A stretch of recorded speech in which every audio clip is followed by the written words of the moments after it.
Hi hello வணக்கம். இன்றைக்கி போகிற போக்கில் கருத்து கணிப்பு நமக்கு என்ன சொல்லுது அப்படின்னா, நம்ம எல்லாரும் சாமி கும்பிட கோவிலுக்கு போகிறோம். கரெக்டாக எனக்கு அது வேணும் இது வேணும்னு சொல்லி வேண்டுதல் வைக்க கோவிலுக்கு போகிறோம். இப்போ ஒரு இமேஜினேஷனுக்காக சொல்கிறேன். ஒரு கோவில் எடுத்துக்கலாம், பழனி எடுத்துக்கலாம். ஓகேவா? எல்லோரும் இப்போ முருகரை தேடி நிறையா பழனிக்கு போகிறாங்க. கரெக்டாக இப்போது பழனியில் போயிட்டு லைனில் நின்று கரெக்டாக முருகரை பார்த்து, முருகா எனக்கு இது கொடுப்பா அப்படின்னு நம்ம வேண்ட ஸ்டார்ட் பண்ணுறோன்னு வச்சுக்கோங்க, ஒரு இமேஜினேஷனுக்காக. அந்த டைமில் ஏதோ ஒரு ஜீவன் ஏதோ ஒரு மூலையிலிருந்து ஒரு இக்கட்டான சூழ்நிலையில் மனம் உருகி, முருகா என்னை காப்பாற்றுப்பா அப்படின்னு கூப்பிட்றாங்கன்னு வச்சுக்கோங்க. இப்போ முருகர் என்ன பண்ணுவாருன்னா, இங்கே லைனில் நின்றுட்டுருக்கிற இத்தனை பேரை விட்டுட்டு டக்குன்னு ஒரு செகண்டில் என்ன பண்ணுவார், யார் மனசார கூப்பிட்டாங்களோ அங்கே போயிடுவார்.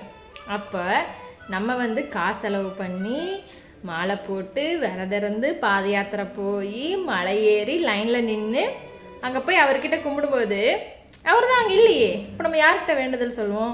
எப்படி நம்ம வேண்டுதல் நிறைவேறும்? கரெக்டாக? இப்போ அதனால் கருத்து என்ன சொல்ல வருதுன்னா, இங்கேருந்து நம்ம போய் கோவிலுக்கு போய் தான் நம்ம வேண்டுதல் சொல்லணும், அங்கே தான் கடவுள் இருப்பாருன்றது கிடையாது.